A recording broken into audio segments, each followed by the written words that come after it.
panahon ngayon, ang internet ay isa sa mga pangunahing pangangailangan. Pero sino nga ba ang mga nasa likod ng mabilis na koneksyon? Ito ang kwento ng ating mga internet installers. Tunghayan natin. Bago magsimula ang trabaho, naghahanda muna ang ating mga linemen. Sa bawat araw dala nila ang pag-asa na makapagbibigay ng serbisyo sa libu-libong tahanan.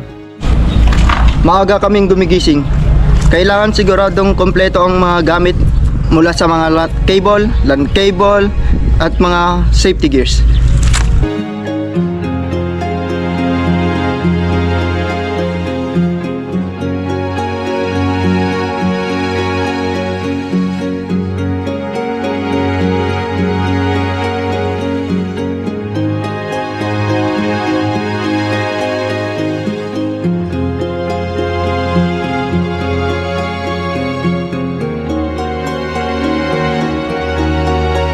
So ngayong araw na to, sasamahan natin ang ating mga lineman para makita natin kung ano ba yung nangyayari sa kanila sa labas o kung paano ba nila kinakabit yung mga internet sa ating mga bahay.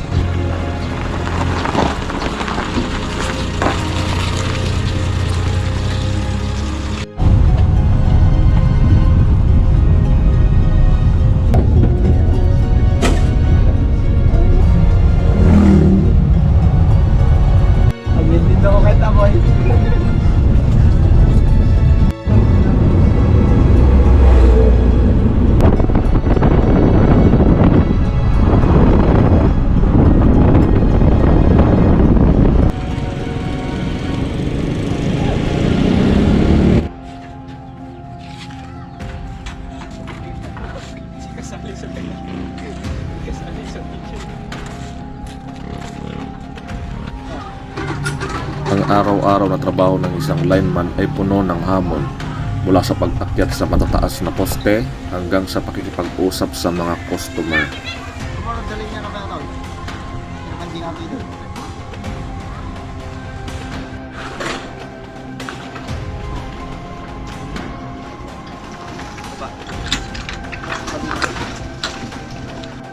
Delikado ang trabaho namin. Hindi mo alam kung kailan magkakaproblema sa kuryente o ulan na pwedeng magpahirap sa amin. Pupunta tayo, kita. Transition. Magtachi mo rin mga.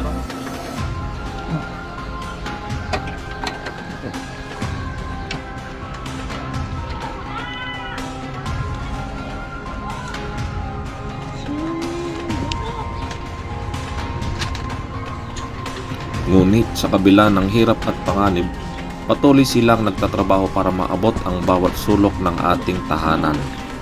Manggaling mo sa taas. Diba?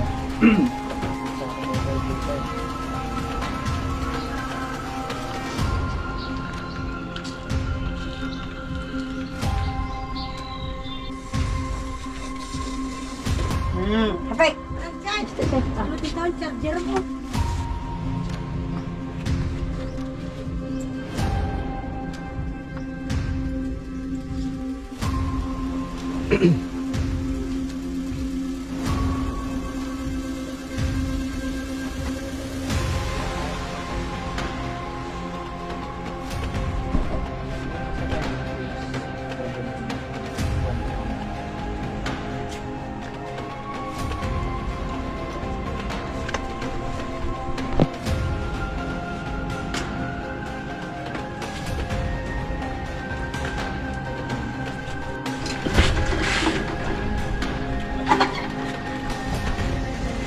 Kahit pagod, kailangan namin maglaan ng oras sa aming pamilya dahil sila ang aming inspirasyon.